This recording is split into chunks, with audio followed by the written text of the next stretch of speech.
My name is Emily. I'm 30 and currently pregnant. When I was 23, I was diagnosed with a condition that might prevent me from ever having children. For my younger self, that diagnosis was a heavy burden to bear. I feared that any potential romantic partners would reject me if they knew I might not be able to have children, so I stayed away from relationships. But then last year, I reconnected with Logan at our high school reunion. Logan confessed that he'd had feelings for me since high school and asked to exchange contact information at the reunion. Logan expressed his affection for me with such persistence and strength that I found myself growing attracted to him too. I had been honest with Logan about my potential inability to have children, but Logan said he still wanted to marry me, and so we tied the knot last year. Then, like a miracle, I found out that I was pregnant with Logan's child. I was so thrilled that I showed Logan the ultrasound picture I received from the obstetrician that very day. Logan cried with joy at the news of my pregnancy, and seeing his tears made me cry too. I resolved to cherish and protect the life growing inside me. I decided to bring this child in the world and raise it with all my love. A few days later, I found myself heading back to my parents' house alone. Logan couldn't come because of work, but I wanted to tell my mom about the pregnancy as soon as possible. My mother had comforted me when I was diagnosed with potential infertility, assuring me that a life without children could also be wonderful.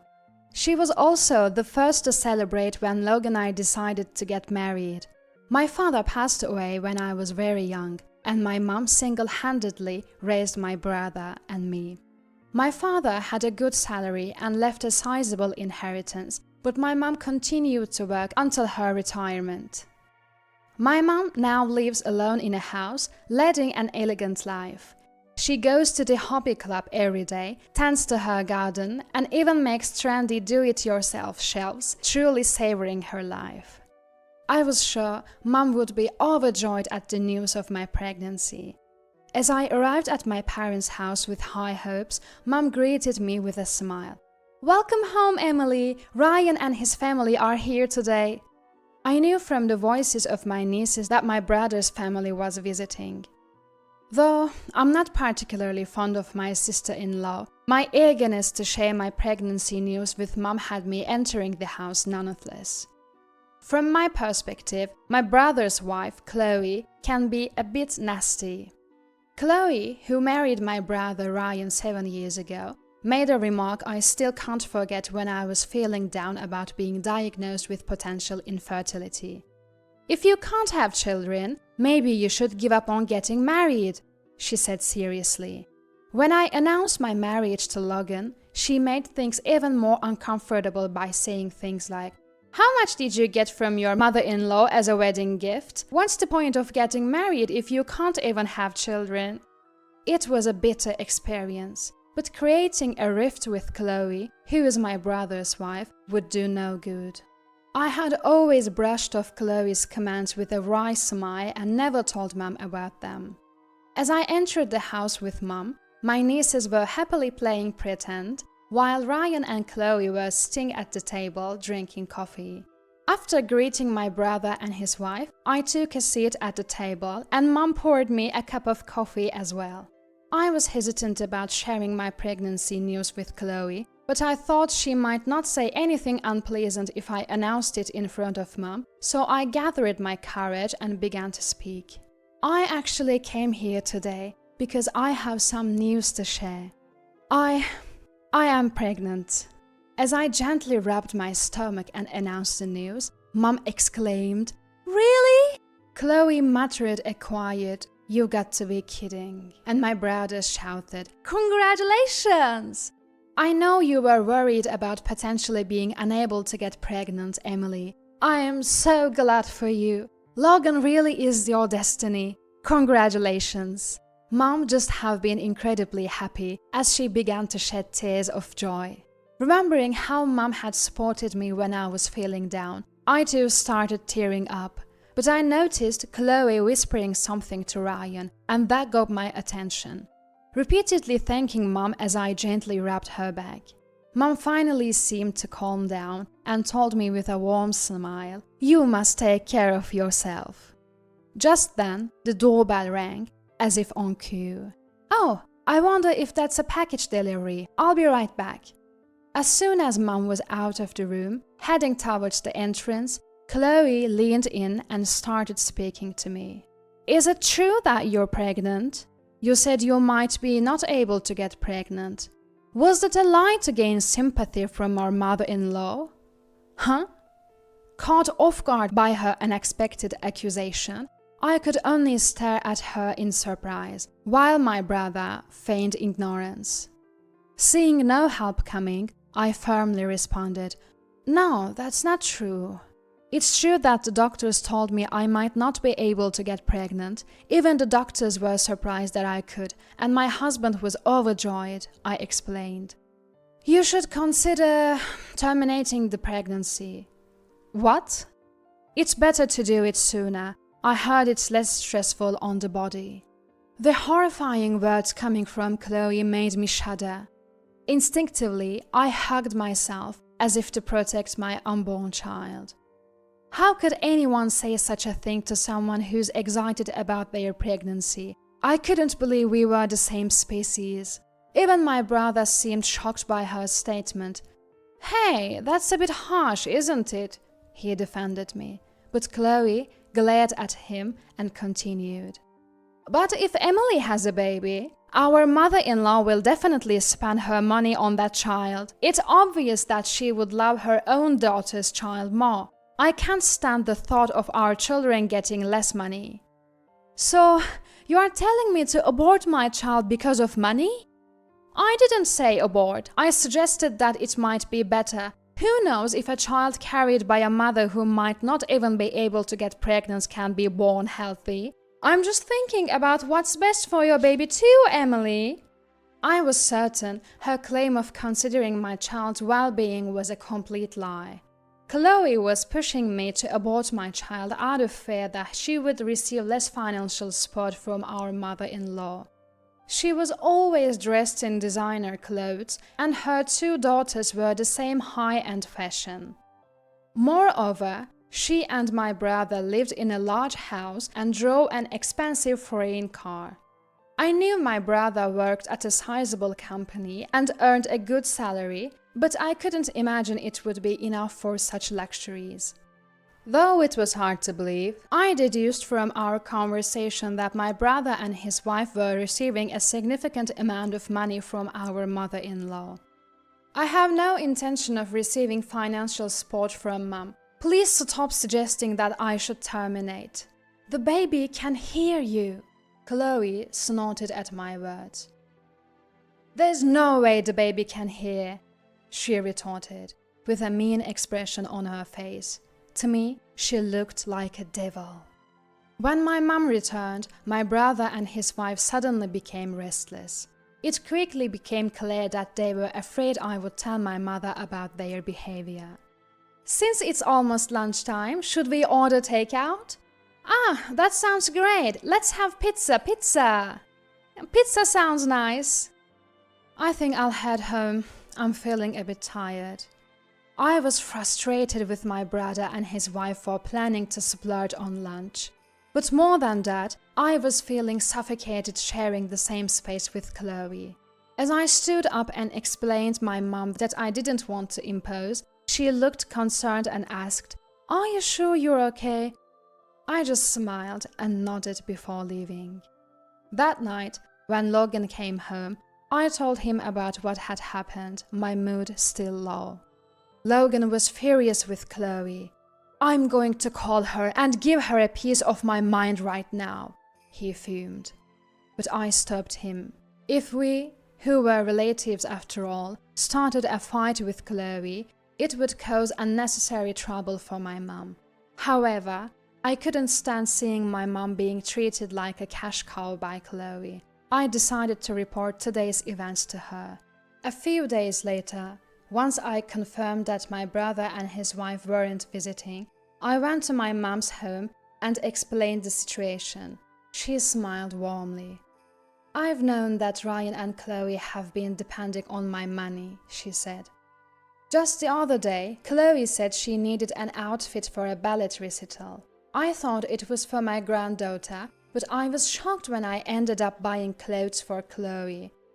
But don't worry, I have no intention of forgiving a daughter-in-law who says such things to my sweet daughter, and a son who doesn't stop her." Our always gentle mom was quietly furious. A few days later, my mom summoned both us and my brother's family to her home. Dressed in brand-name clothes as usual, Chloe arrived with my brother. After giving us, casually dressed as always, a thorough once-over, Chloe dramatically tilted her head. "Even if it's just your family home, is that outfit okay? If you need clothes, I can give you some of our hand-me-downs." "We like our clothes. We're not into flashy clothes like you, Chloe." When Logan gave her a straight answer, Chloe huffled, "I see," and sat down grumpily. I knew Logan was angry when my mom called us, saying, "Emily doesn't need to talk to Chloe anymore. He probably wanted to protect me from Chloe." Just as I was feeling grateful for having married such a dependable husband, my mom entered the room with a man. He was the accountant who had helped my father when he was the president of his company. It was revealed that he was here to talk about my mom's plans for old age and inheritance. "I'm the eldest son, and in return for taking care of our mother in her old age, I'll receive all the inheritance. That's only fair. I'll take good care of our mother-in-law. If a demon like you were to take care of me, I'd die early. I'm preparing to move into a home for the elderly, so don't worry." With that, she handed out pamphlets for the nursing home to both us and my brother's family. We were surprised to learn that my mom was planning to move into a nursing home, but what shocked us even more were her words to Chloe. Chloe seemed stunned too. She froze for the moment, then murmured in a trembling voice, That's harsh. It hurts to hear you say that when I care so much for you, and I was hurt too, to hear Chloe tell my precious daughter to abort her baby. Why would you?" But Chloe glared at me. I glared back. I reported everything to Mom. "You tattled on me?" Chloe's voice rose in anger, and Logan just shrugged his shoulders. "Well, maybe you shouldn't have said something that would cause trouble if it were reported," Logan countered. "It's only natural for Emily to tell our mother-in-law if you said something like that." Ignoring Chloe, who was gritting her teeth in frustration, my mom said, "Now, let's get back to the matter at hand. As for the distribution of my inheritance, I've decided that all my assets will go to Emily after my death." "What? Why, Mom? I'm your eldest son." "According to our tax consultant, all of the gifts you received from me during my lifetime should count."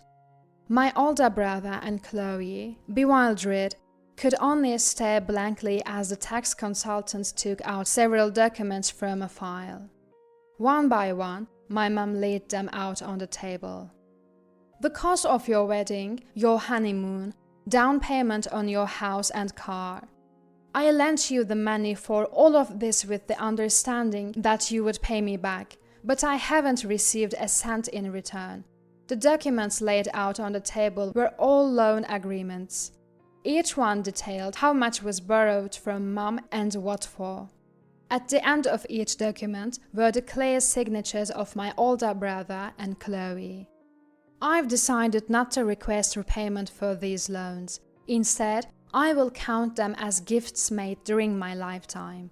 This way, by leaving the remainder of my estate to Emily, I'm making sure everything is equal. "You're joking." Next to him, Chloe went after Mom. But Mom, you're going to be spending money on Emily's child from now on, aren't you? Your own daughter's child has to be more precious to you. Isn't that also a gift made during your lifetime? She wants me to use my money solely to enjoy the rest of my life. Therefore, from now on, I will only be giving gifts to my grandchild on special occasions. Chloe seemed far from satisfied, but as the tax consultant calmly explained the property distribution, she seemed to have run out of objections. My older brother, realizing he would not be receiving an inheritance, looked deeply disappointed. The mood in the room was tense and somber. However, I felt a strong sense of relief knowing that Mom wouldn't be treated like a cash machine any longer. After this discussion, my older brother and Chloe stopped visiting our mother's house. So they really did only see me as a volatile. But after my child was born, I started visiting home more often. Whenever she was able to play with her grandchild, she seemed truly happy. Even without the money, just seeing Mom shower my child with love was more than enough for me. I later heard from Mom that Chloe used to mock us for both having jobs. Chloe, who had been a stay-at-home wife, apparently used to make comments like, "Emily and her husband are just poor, so they have to work." But now, she works much longer hours than me to pay for the house and car loans and for her kids' extracurricular activities. Living a lifestyle beyond her means, counting on Mom's wallet, she now has no choice but to work as she can't bring herself to lower her standard of living. Ever since she started working, she's been increasingly irritable. Mom says that my brother has been calling more frequently to vent about Chloe. Struggling to balance housework, child rearing, and work, their home is always in a mess, and there seems to be no end to their problems. I've heard that my brother is even considering divorce. Right now, my husband and I are pouring our love into our child that came us like a miracle. Of course, we don't receive any support from Mom, so we are working on hard to save for our child's future education. Despite the busy days, just seeing our child smile makes us feel, let's do our best again tomorrow. I can only hope that my brother and Chloe will adopt to a lifestyle within their means and be able to sustain their marriage.